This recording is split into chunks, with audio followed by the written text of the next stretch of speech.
આજે તારીખ 17/6/2024. આજે અમે સવારના 7 વાગ્યા છે. અમે ટ્રેન પર બેસી ગયા છીએ. આજે આરામથી જ બધું પતાવ્યું. રિલેક્સ થઈને મસ્ત સારી રીતે ફ્રેશ થઈને બેઠા છીએ. હવે જોઈએ આગળ ડેસ્ટિનેશન પર જઈએ અને તમને ધીરે ધીરે આગળ આખો દિવસ બતાવીશું.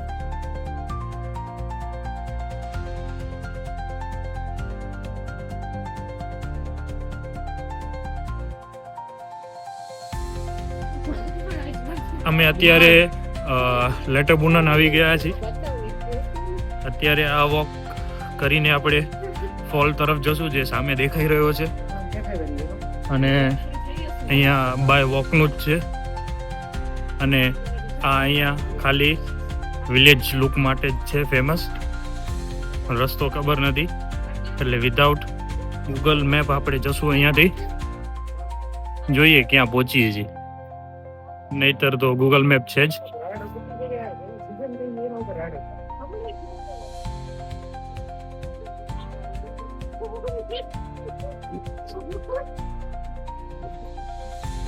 વોક કરતા કરતા આગળ જઈએ છીએ તો આ રીતે કંઈક વ્યૂ અને વિલેજના સ્ટ્રીટ્સ રોડ સાથે દેખાય છે. જે સામે છે એ ત્યાંથી જુંગફ્રુ બધા માઉન્ટેન્સ રેન્જ ચાલુ થઈ જાય છે, જે સ્નોથી અત્યારે કવર્ડ છે. અને અત્યારે બી નીચે કરતા અહીંયા થોડુંક ટેમ્પરેચર બી થોડુંક ડાઉન છે, પણ સારું છે, બિયરેબલ છે.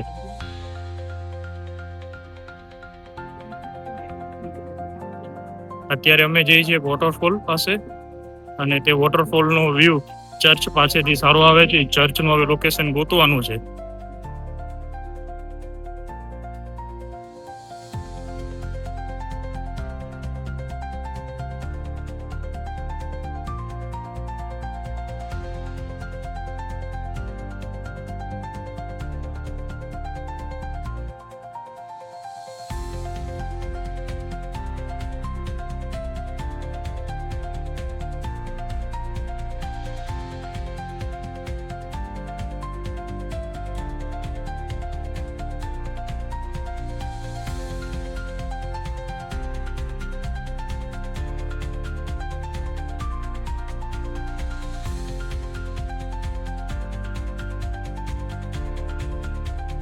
અત્યારે સાયકલ રેન્ટ કરીથી આપી દીધી છે. હવે અમારે જવાનું છે મુરેન તરફ. હવે આ અમારી બસ આવી ગઈ છે અને અમારું કેળું પણ ચાલુ છે.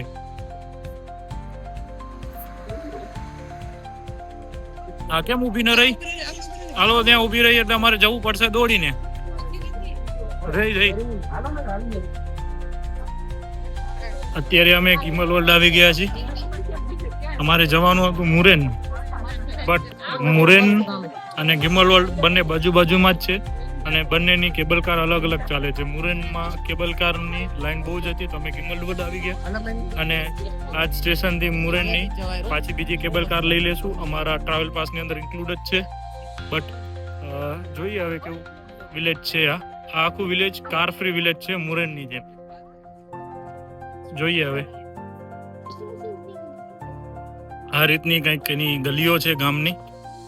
બહુ જ નાનું ગામ છે, પણ છતાંય આપણે આવ્યા છીએ તો ફરી લેશું. પાછળ પહાડની ચોટી પર બરફ દેખાય છે. અહીંયા ખાલી ગાડી કોની જોડે છે કે જે આ ગામ મેન્ટેન કરવા માટે પંચાયત હોય એની જોડે જ હોય, 2 થી 3. બાકી કોઈ જ જોડે ગાડી હોતી નથી.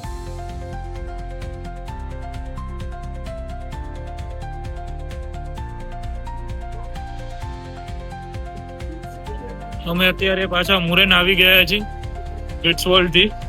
ત્યાં બહુ ખાસ કાંઈ જોવા જેવું હતું નહીં. અમારો લંચ ટાઈમ થતો હતો એટલે અમે અહીંયા આવી ગયા છીએ. પણ અહીંયા આખું સ્ટેશન નવું બનાવે છે, એટલે કન્સ્ટ્રક્શન ચાલુ છે. તમને બતાવું જરા કીધી આટલી હાઈટ પર રોલિંગ બી પ્રોપર કરે છે. બધું કામ બી સારી રીતે જ કરે છે.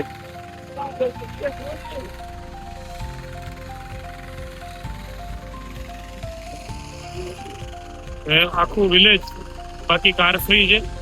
પછી જોઈએ હવે આગળ હવે કઈ રીતે શું પ્લાન કરવું છે. અહીંયા તો આવી ગયા અમે. કંઈક આ રીતનું વિલેજ છે આખું, અને એક સાઈડ આખું પાછું ગ્લેશિયર માઉન્ટેન્સનું વ્યૂ આવે છે. બહુ સારું છે. આવી જ રીતે હર જગ્યાએ ફૂલ વાવેલા છે.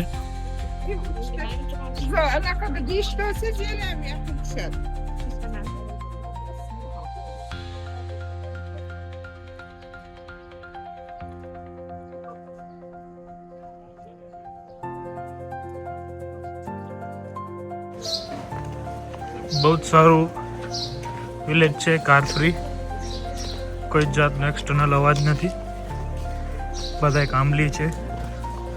મોસ્ટલી આ વિલેજમાં રેસિડેન્ટ જે લોકો છે એ હોટલ બિઝનેસમાં જ છે.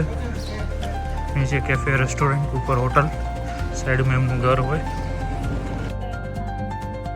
આ ટાઈપ જે દેખાય છે એ અમારું મુરેનનું કેબલ કાર સ્ટેશન છે.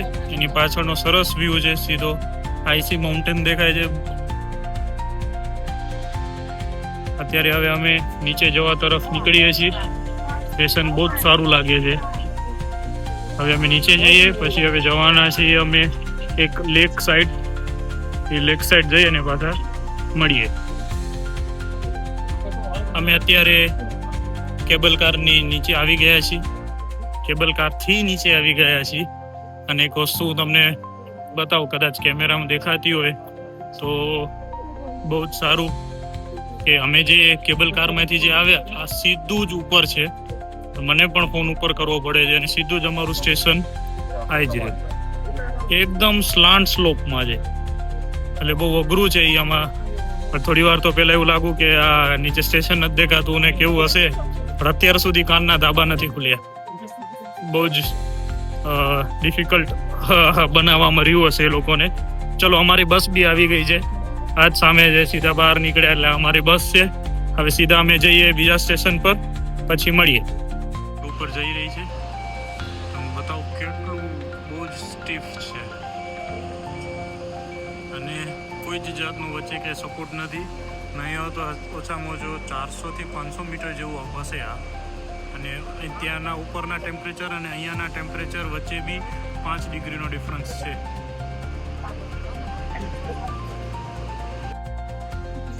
અત્યારે પાછા અમે અમારા જૂની જગ્યાએ એટલે ઇન્ટરલેકન પાછા ઉતરી ગયા છીએ.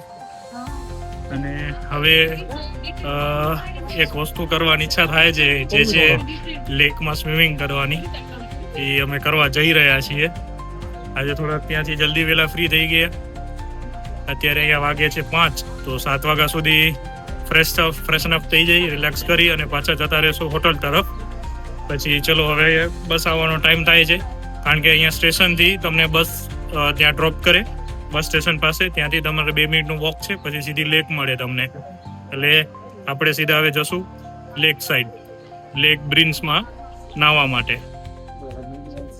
બહુ જ એક્સાઇટમેન્ટ આવી રહી છે કે કેવું રહેશે, કેવું નહીં રહે, કેવું પાણી હશે. બટ જે કાંઈ બી હશે એ કંઈક સારું જ હશે. આપણે હંમેશા રાઈટ સાઈડમાં વોક કરવું જોઈએ, તો આપણે આવી ગયા છીએ રાઈટ સાઈડમાં. પણ હવે આપણે ચાલશું લેક સાઈડ પર. 2 પાથવે છે, ખબર પડે આપને કે કઈ બાજુ ચેન્જિંગ રૂમ છે. આ બાજુ ડીપ વોટર છે, પણ એટલું ખાસ બી ડીપ નથી, કારણ કે આપણે જોઈ શકીએ છીએ પાણી બહુ જ ચોખ્ખું છે અહીંયા. એટલે પણ આપણે ત્યાં જશું સી પાસે. સી એટલે કે બહુ જ 2-3 મિનિટનો વોકિંગ છે પાથ, એટલે બહુ ખાસ વાંધો આવે એવું છે નહીં. પણ અહીંયાને ચકલીઓ માઇગ્રેટ થઈને ઉનાળામાં બહુ જ આવે છે. આપણે ઇન્ડિયા જેવી ચકલીઓ છે, પણ બહુ જ છે. ચલો, હવે ત્યાં જઈએ, પેલા ચેન્જિંગ રૂમ ગોતીએ, પછી મળીએ પાછા. અત્યારે પાછા હાથ પગ ધોઈ લેકમાં, બહુ નાયા નથી, કશું જ નથી કર્યું. જરાક અમથા જ અમે હાથ પગ ધોઈ અને પાછા બહાર કપડાં ચેન્જ કરીને પાછા આવી ગયા છીએ. આમાં જ લેક સાઈડ બેઠા છીએ. અડધી કલાક રહીને બસ છે, ત્યાં સુધી આરામ કરીશું. હવે આ કાકા અમારા ભેગા જ ફિશિંગ કરતા હતા. હવે એ કહે છે કે તમે ફિશિંગ કરવી હોય તો આવો. હવે એને સમજાવે કોણ કે અમે વેજીટેરિયન છીએ.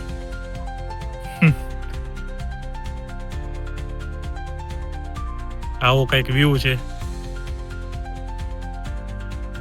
મેં તમને પહેલાં વાત કરી હતી કે ચકલી એ આપણે ઇન્ડિયા જેવી જ છે આવી રહી. કદાચ આ લોકો વિન્ટર સમરમાં માઇગ્રેટ થતા હશે કન્ટ્રી ટુ કન્ટ્રી, એટલે જ આટલી બધી સર્વાઈવ કરે છે, નહીંતર ન કરી શકે.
અત્યારે હવે પાછા અમે અમારા હોટલ તરફ પહોંચવા આવી રહ્યા છીએ.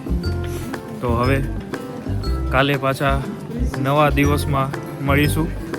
કાલે બહુ ખાસ કાંઈ પ્લાન નથી, પરમ દિવસે નીકળવાનું છે, એટલે અમારે ખાલી સિટીનું જ વ્યૂ લેવાનો છે અને આરામ કરવાનો છે કાલે. એટલે મળીએ કાલે.